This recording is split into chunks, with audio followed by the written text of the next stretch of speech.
Alright, that being said, let's get started. Mindset is oil things, grease things that touch other metal parts. So, this stuff's a pain, but you'll get the idea. I'm going to squirt a little on there. And you can squirt this on your fingers too, but I'm touching cameras and whatnot. So, this is not going to be fired for a while, so I'm going to put this a nice thin layer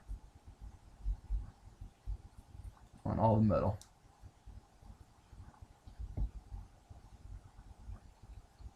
And it doesn't take much.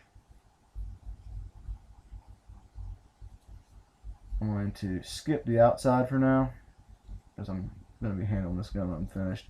But you can also do a nice coat on the outside. You'll see a little bit of pitting on my trigger there. I don't know if you can see that in the light or not. That kind of stuff happens over the time, but if they would have kept a nice thin layer of oil over top of that, that would never happen. Put a little more on there. And again, just kind of lightly touch your metal surfaces. And if you were using this, say, tomorrow, or this was your concealed carry, your personal firearm that you carried with you, you'd want to do your rails, where your barrel rubs. You can usually see this one doesn't rub too much, but there's a little bit of wear around certain parts of your barrel. You don't want to hit them. Or again, you could opt for grease if you're a grease fan. I try to use it sparingly because it does gum up, and it takes very little. I'll put a little on this just so you can get the idea. Again, I'm going to put it on my guide rod just to keep it nice and shiny. Put a little on spring.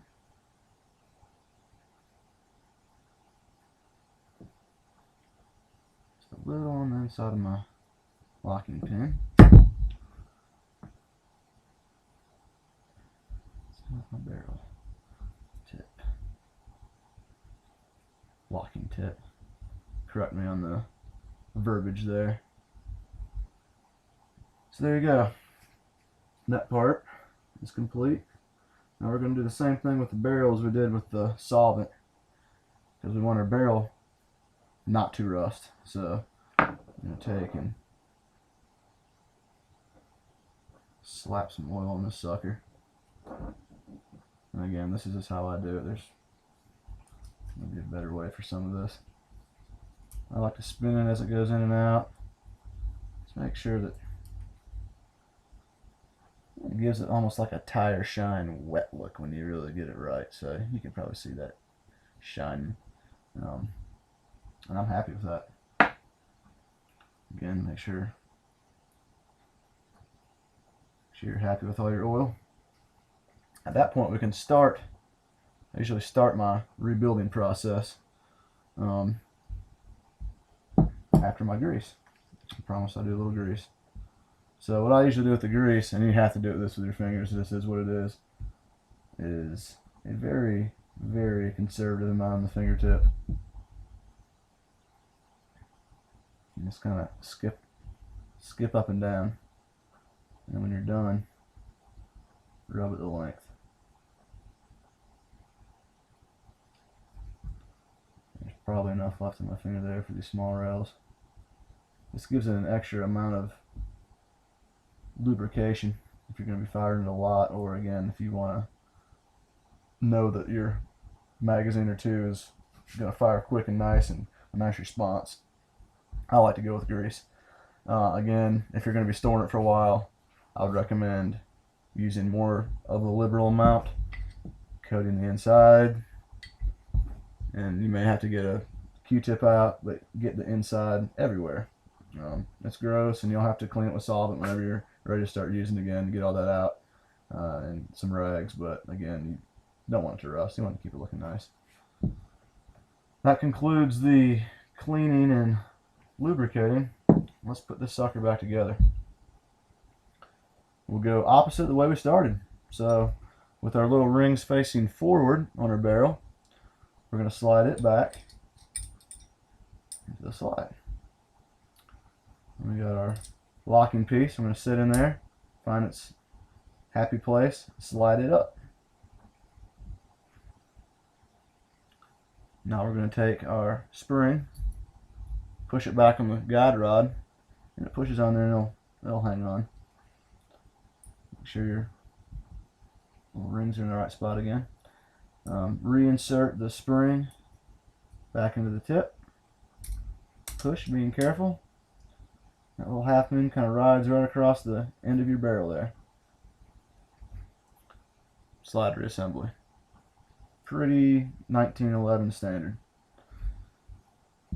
Alright, now the tricky part. And when you're dealing with any of these type of slides that have these movable rings, I'm not really sure what the total thought was behind these. I'm not been in the game long enough to know the engineering behind it, but it makes it a real pain sometimes to get everything lined back up. You want to start with them all the way, pushing against your guide rod. Line your rails back up on each other, and very gingerly push it in until you can lock your locking lever in the safety position.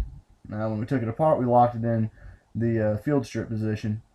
When we put it back together, we're going to lock it there. Notice you can see through, but you can almost see it starting, the rings wanting to start moving. So we're going to take our locking pin, insert it in the hole, kind of rock it around a little bit. Alright, now we're ready to go to the next level.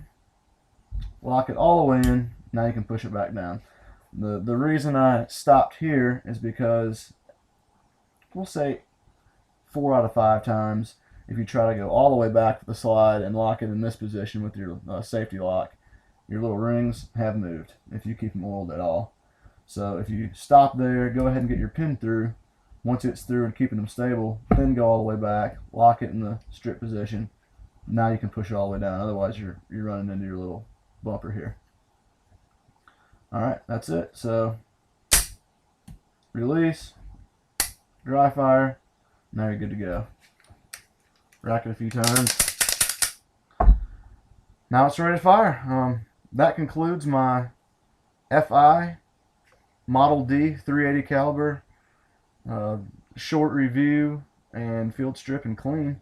I'd love to hear feedback. Again, this is my very first video. I've learned so much from other guys that do this. There's a lot of them out there, and hope that I help somebody, and will continue to do these with the rest of my guns. And like I said, I may go around the house and some of the things I'll learn how to fix, and maybe throw these on there too. So hope you enjoyed, and talk to you next time.